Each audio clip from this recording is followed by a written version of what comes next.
Hello, wonderful person. Today, we are going to show you how to get an analog console sound in your DAW without using an analog console. There's a bunch of software out there that does this, but this is actually the only one that actually does summing. None of the other ones actually sum the plugins. They use the DAW for summing. This kind of uses the DAW for summing, but it also doesn't. It actually does kind of a weird summing thing on its own. And I'll kind of explain that more in detail later. What we're going to be using is something by Airwindows. Airwindows makes a ton of awesome plugins, and they're all free. They don't cost anything, and they're amazing. In fact, I think they're better than most paid plugins, to tell you the truth. So we're going to be using Airwindows Console 9. There's a bunch of different ones with different flavors. Console 9 is kind of the latest version of it. He actually does have a more recent version, but that version has like compression and EQ on each channel and really everything you need to make a mix, which is awesome. But I don't need that.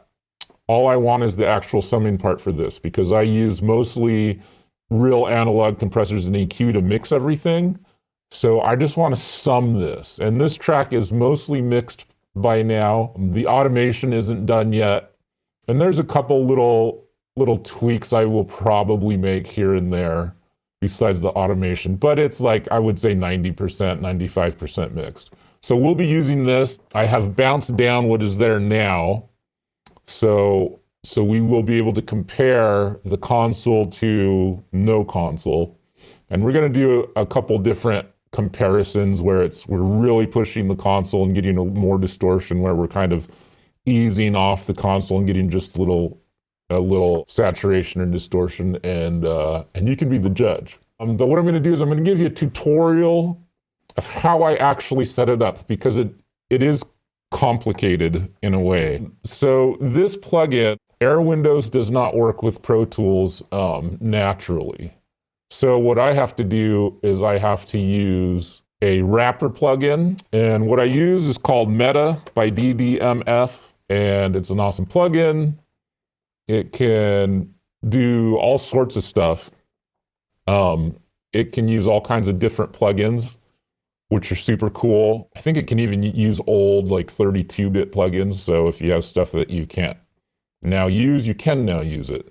So that is super cool. What I have done is I have made presets. So I'll load the Airwindows plugin, put it here. And then I also use a gain plugin and I'll put it here, and then I'll wire everything up.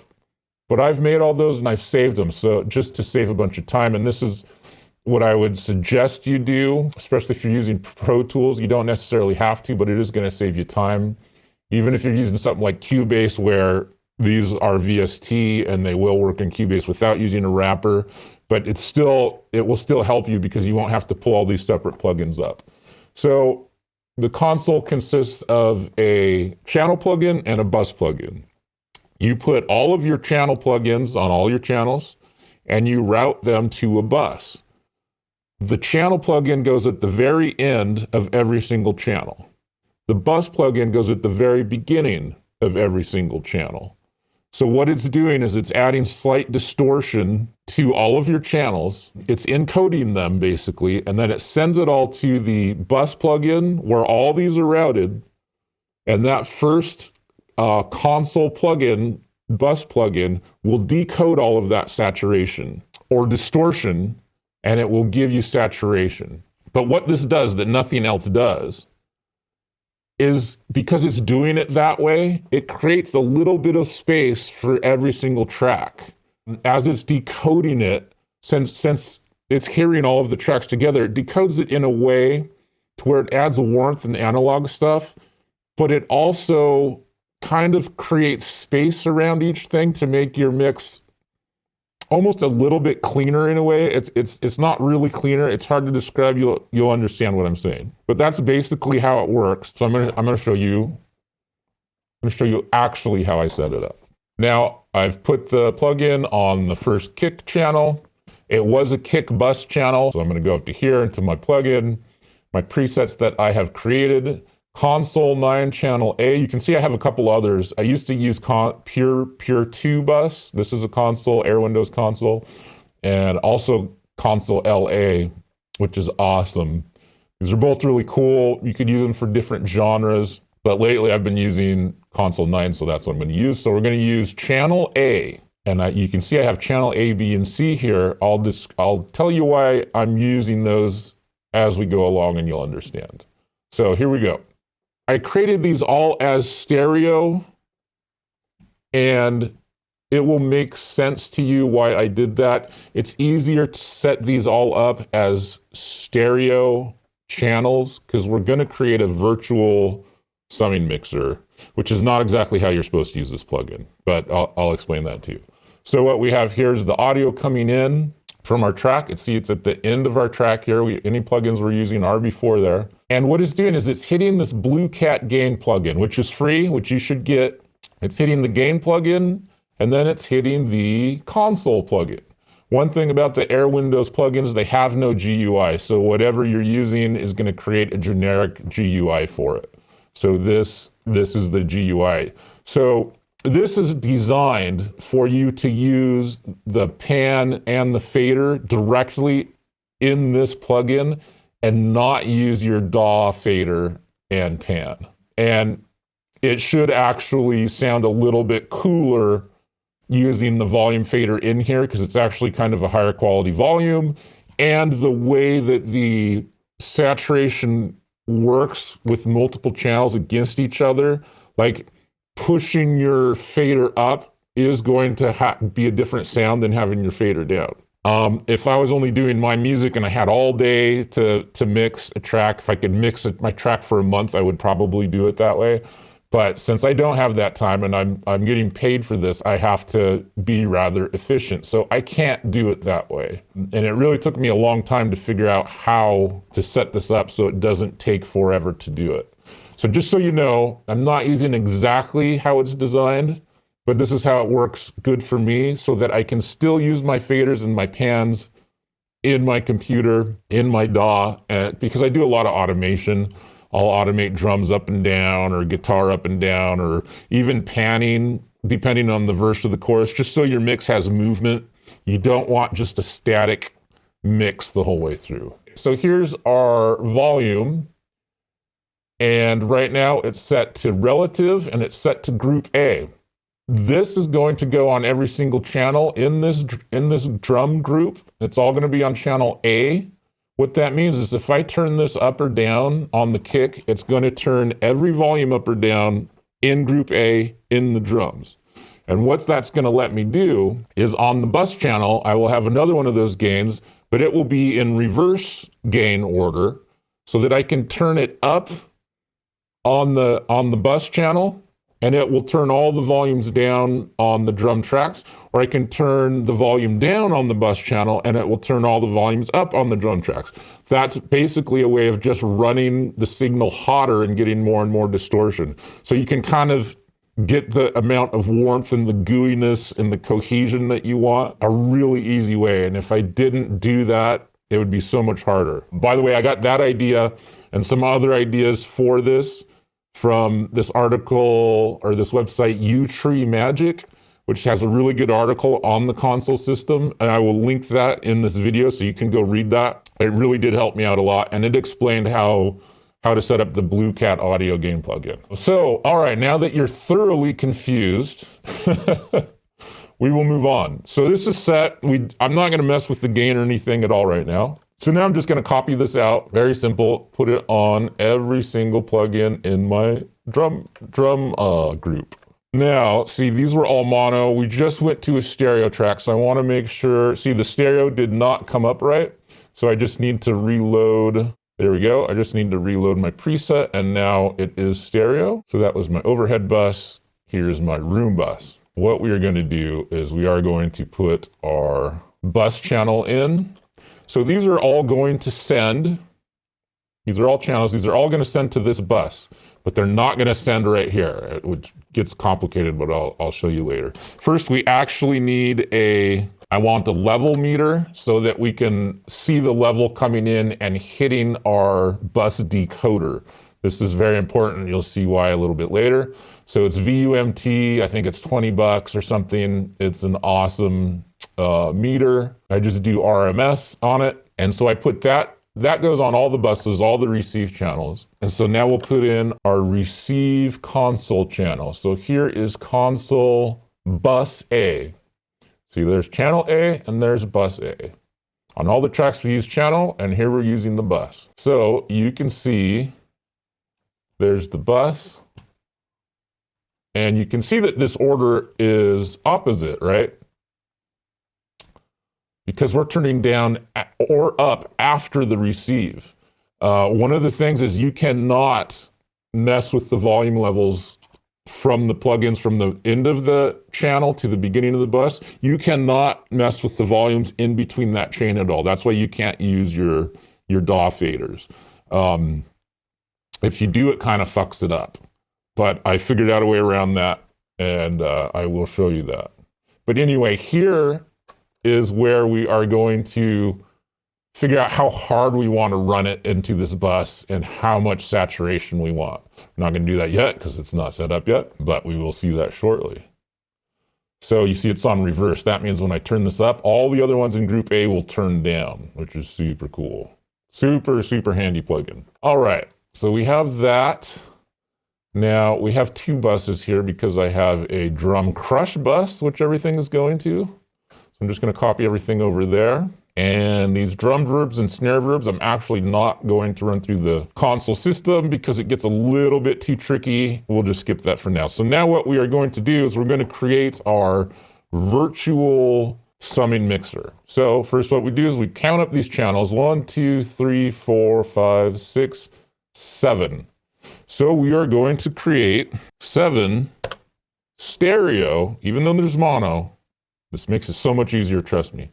Stereo AUX inputs. And we can name them. We'll name it drum console. This really doesn't matter because we're never going to actually even look at this. So you see it created all these. Let's just make it a weird color. Let's make it purple. Now we're going to put it way up at the beginning here so that we can eventually just hide it and get it out of the way. But what we are going to do, instead of having these plugins on these channels, these plugins go on our virtual summing mixer. So I didn't actually have to put all the plugins out here. I should have just created this and put them all in here, but I thought it would make it easier for you to understand if I did it that way first. So now what's going to happen is we're going to route all of these into all of these, and then that will be routed into these buses. And what that does, that makes it so I can still use my volume faders and all my pans. It'll hit the encoders. No volume gets changed. It goes to the decoder, and then I can change my volume after the decoder. So this is basically makes it much easier for automation. For me personally, you could do it the other way. You could do it how it's designed to work. It might sound a little cooler. It's going to take longer though. If you do automation, it's definitely going to take longer. So now what we have to do is we need to send these to all of these. So we need to make these buses, and we will start, let's just make it simple. Let's start with bus 1112 input, bus 1213. Now Pro Tools is pretty cool, or 1314. I just click on this, I type in a number, bus 1516, there it is. So now I just type in 17, bus 1718, there it is. So this is what takes a little time, but it's worth it, trust me. Bus 2122, bus 2324. Now you're gonna see why we're doing stereo here instead of trying to match mono and stereo. Makes it much quicker, much easier. So we started with 1112 and we went up to 2324. So now I'm just going to assign all the outputs of these to the inputs of those. So bus 1112, bus 1314.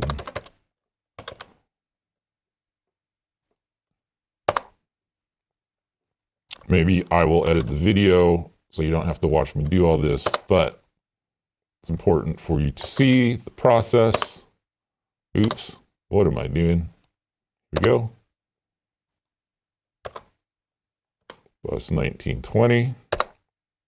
I hate you have to hit return for sometimes when you're doing this, the send. For some reason on Pro Tools, you actually have to select it and then hit enter. I don't know why, because the other way on the receive, you only have to click it and it's faster and it's annoying, but whatever Pro Tools, you do what you do. So now you can see these are going from bus 11, 12, blah, blah, blah, blah, into all these, blah, blah, blah, blah. Now we're going to send these all back over to our bus here, our drum bus. Oh, where's our drum bus, drum bus, drum bus? Oh, right here. So it's a little hard to see with these sunglasses. All right, let's go to where our drums are starting here.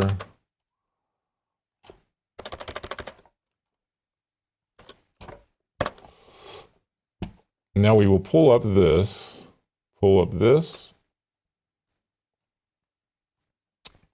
and this. So when I turn this all the way up, what it's doing is it's turning down all of these. See, these are all down. So we're going to get very, very little distortion or warmth or saturation doing it this way. It's kind of one way of doing an A-B. It's not instant. I don't love doing A-Bs this way, but just for now, we can hear what it does.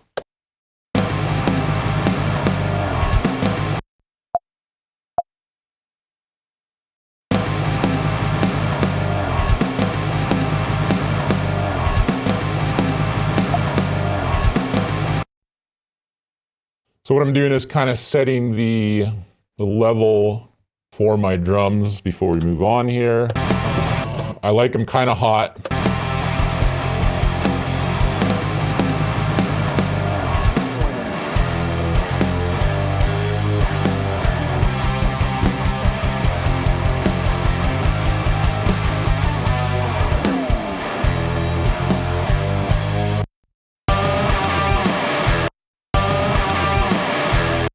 Okay, we'll go with that for now. We're hitting about around -5 at the peak, which like I'm anywhere from -2 to -10 or -12. It just kind of depends on the song. You want to mess around with it. But let's listen to our drums one more time. We'll select a section here.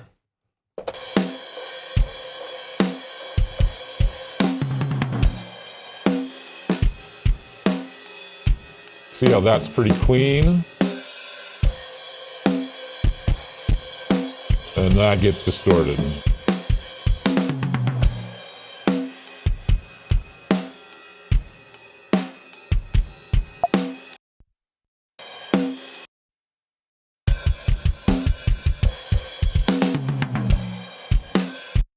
Sounds good to me. Let's move on.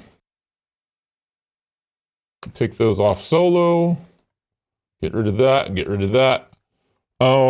Now what we are going to do is we are going to take our drum buses. I'm going to consider the drum verb and the snare verb kind of a bus in this sense. And we're going to send this to a master drum bus. You'll see why I'm doing this a little bit later. We'll go new track, and we'll call this drum, or drum C is what we'll call it. We'll move this way over here, right in front of our master, and then this will go into our master.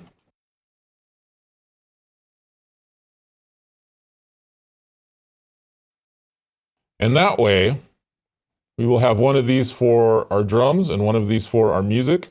And our music is actually going to have the console plugin on it.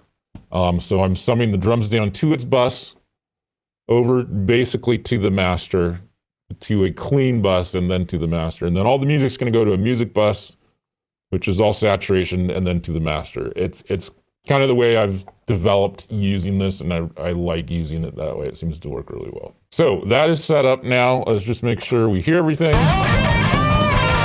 Yeah, awesome. Sounds great. Sounds killer.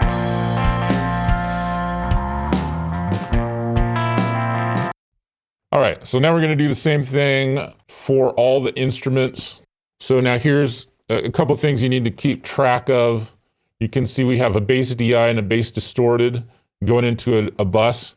On our virtual summing mixer, we only want to make one channel for these. Since it's all going to a bus, just one channel. I basically do that for all the music. So like say, here's a bunch of guitars all going to one bus. I'm just gonna make one channel in the summing mixer for all the guitars, since in my normal mix, they go to a bus. Now you could do that separately. You might wanna route the solo guitars to like a guitar solo bus, and you could have that in the summing mixer separately. It might give you just a hair more separation. But in my test, I haven't really heard enough of a difference to make it worth doing that. The reverbs and all that for all the instruments, we are gonna actually put that all into the summing. It just doesn't work. There's no real great way to do it with the drum verb and the snare verb. Honestly, I don't find that it makes a huge difference for those either. So that's that. Let's count up our tracks here. So bass is gonna be 1. All these guitars, you can see all these guitars going to the guitar bus. So that's 2, 3, and 4, 5. We basically only have 5 stereo summing channels for the rest of the music. Basically anything that says that's going to our master, we want to make a channel in our summing mixer for it. So let's just double check. We can just look up here for master.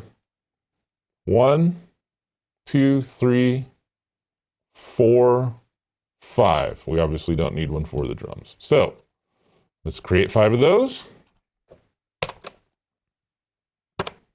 5 stereo augs.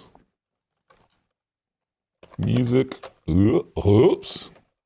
Music console. Oh, so now let's put our plugin in there, meta plugin, stereo. Very important. Different channel. So we're going to console 9, channel B. The reasons it's channel B, because it's not our drums. We want to be able to change our drum saturation and our music saturation. If you did it all together, you could have channel A on everything and then just turn one up and down and it would do it equally for everything. But I like to be able to change the saturation on my drums and the saturation on all my music tracks separately. You could even get crazy and like, you know, if you had 10 guitar tracks, you could sum all those into the bus using this and then have its own saturation if you really wanted to get crazy with it. I think I'm getting crazy enough with it to tell you the truth. Oh, one other thing. This system is set up for you to be mixing at 96K. It has hypersonic filters and stuff, anti-aliasing stuff. It is set up to use 96 kilohertz. So I would upsample your whole session to 96K. You'll thank me later for doing that because everything's going to sound better. All your analog modeled plugins are going to sound better if you do that. There is a slight difference between doing that and oversampling all your plugins. It's a little bit better this way. It does use more processing, but we all have fast computers now, so it's no problem. So don't worry about it. You can try it at 48K. It'll probably work. You may have to bring back some high end. You may have to push some like 10 or 20K on the master bus. It doesn't hurt trying it. I think the plugins are a little bit more forgiving now to be able to use it at 48K. I know when he first made this plugin, it sounded a lot better at 96. I think it's pretty close at 48, but you really should be using 96K. All right, here we go. I'm going to put these on all these. So these are all of our music channels. Now what we're going to do is set up our buses. So we ended with 2324. So go 2526, 2728, 2930, 3132, and 3334. And now since we have those set up, we will create a new track. And this is going to be our music console, music C bus. This will actually have the plugin on it. Now let's Change that color to yellow, I guess.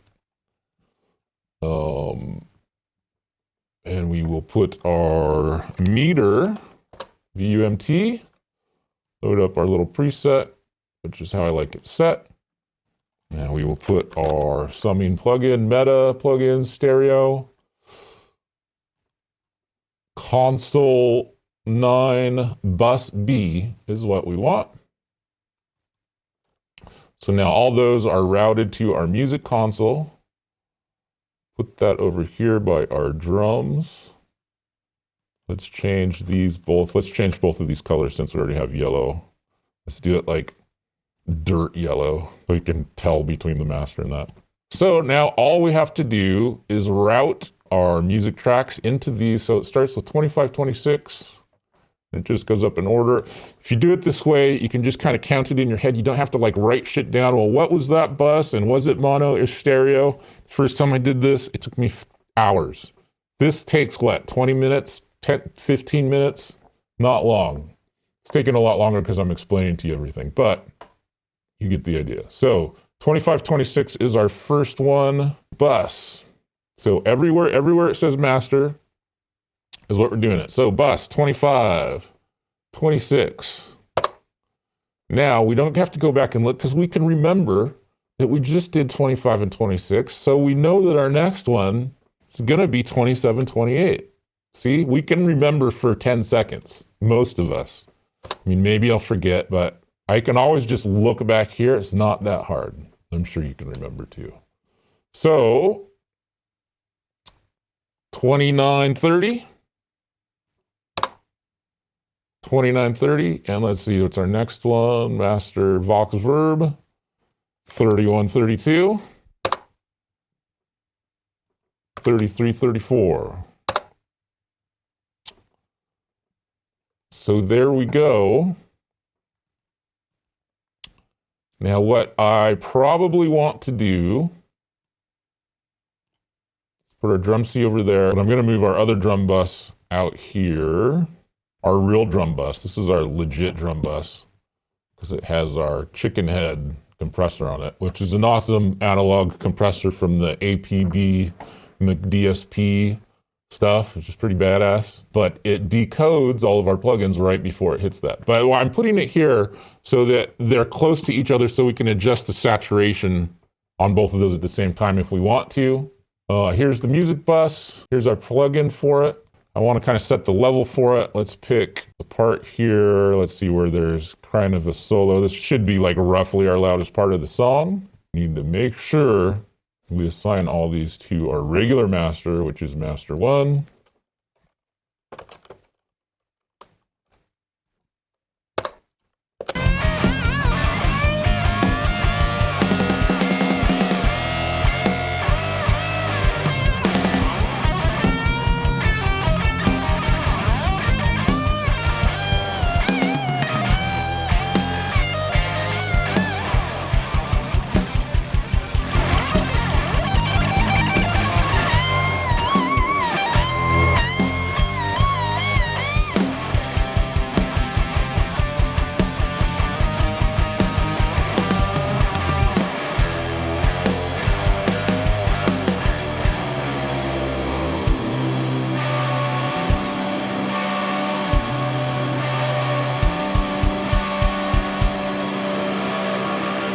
All right, that should be good.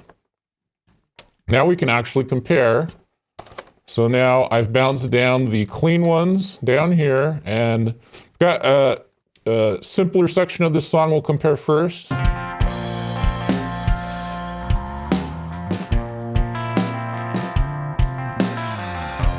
And we've got our no console bounce that I bounced before we started here, and here's our live master. So what we're going to do is we're going to switch between those two and see what we think.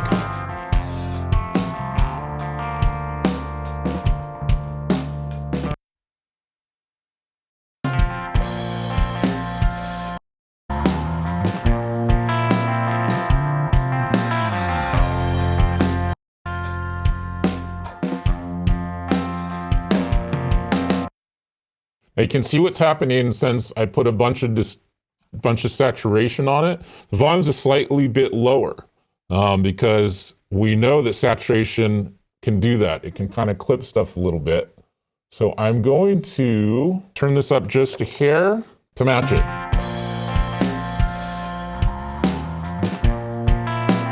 It's maybe 2 decibels. We'll see here.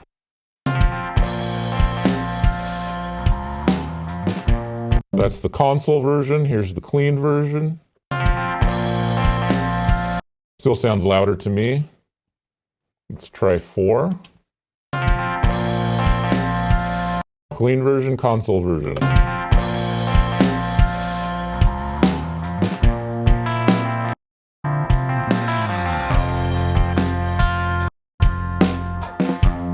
Pretty close. Maybe it's 3. Pretty close. This is going to kind of change throughout the song too, depending on how much saturation you're hitting. But here's a pretty decent balance level. Let's listen to it critically here. We're first going to listen to the clean version for a little bit.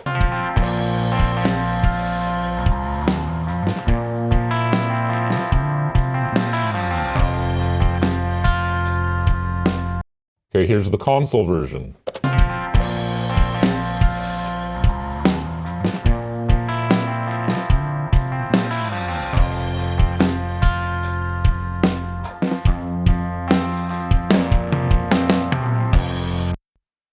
Pretty cool, right? Can you hear the difference? We'll switch them back and forth a little bit quicker now. Clean version.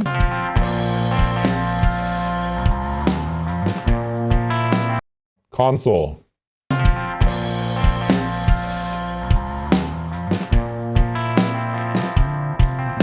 It's just thicker. It really has this analog sound. You definitely want to use headphones to hear it. Now, let's go to where the song kicks in. Let's listen to that part. Listen to a section of that and see what you think. We will start with the clean part.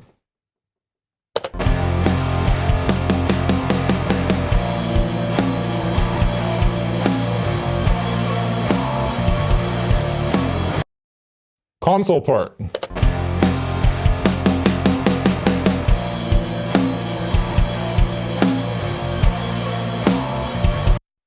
Clean part.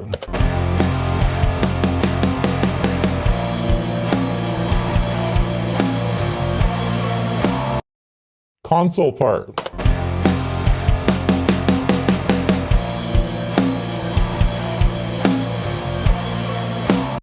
So you can hear that it has more low end and more thickness. It is subtle, but that's the difference between analog and digital. It's a bunch of little subtle things. It's kind of hard to do, but bounce down like the raw recording before I did all the mixing, but that's not really fair. But, you know, all the analog stuff, I put all my channels through already, add some analog gooiness, so it'd be interesting to hear that. But you wouldn't have compression or EQ, so it would be kind of hard to tell. But the idea of using analog gear and even analog plugins is you have it on everything and it builds up and it builds up. So a preamp and an EQ and a compressor, you have those on each channel. Then you have bus compressors, and all that analog, little tiny bits of saturation here and there adds up and adds up and adds up. And I think this is wonderful. I think this is the best way to like give yourself that sheen and that glue. You can tell that it's really glued together better. Let's go to where this crazy lead guitar comes in here and do some more listening. Maybe we will mess with the saturation levels.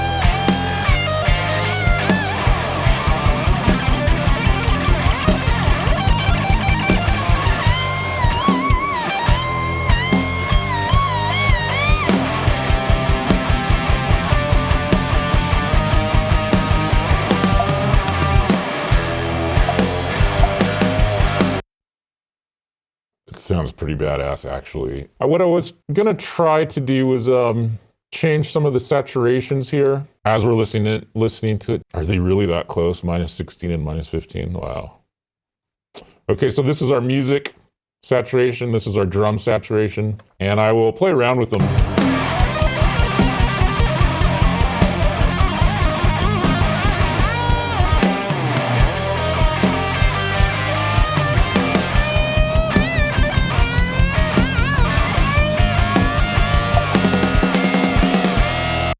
Yeah, that's good and saturated, isn't it? Let's see what happens here.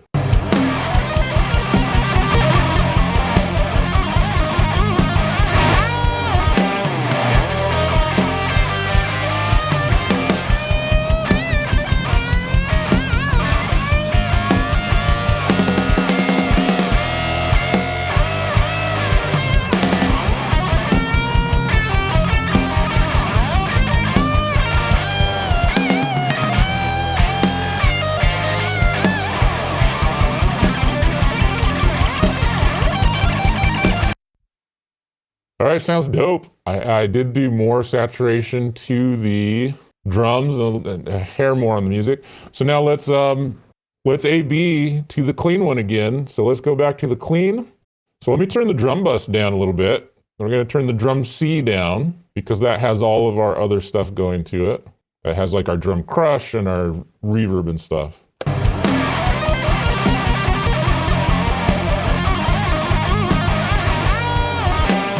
That's our console. Let's go to clean.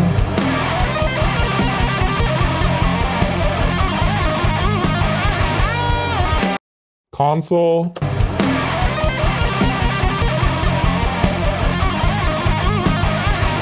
That's closer. It really does sound like a console. I mean, I think it sounds awesome.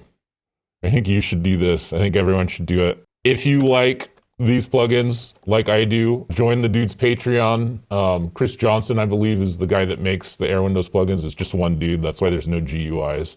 He makes new plugins every week. I think I sub to his Patreon at like $5 a month, so it's cheap. I used to use a lot more of his plugins, but now that I use mostly analog gear, I only use a couple of his plugins, but he has an awesome tape plugin called 2Tape 8, I think it is, and there's an awesome clipper. I use his clipper when I do mastering. So I figure for a price of those plugins, $5 a month is super cheap, and it helps him keep going and inventing and making cool shit. He uses really interesting algorithms too. He doesn't use the same algorithms that basically everybody in the business that makes plugins. Most of them use the same algorithms. They just tweak them a little bit here and there. He actually uses weird, different algorithms and figures out how to make new kind of designs with new algorithms and make them sound awesome and make them sound analog. Check him out. I'm going to play a little bit of this song for you from this breakdown into the heavy part, and then we'll call it a day.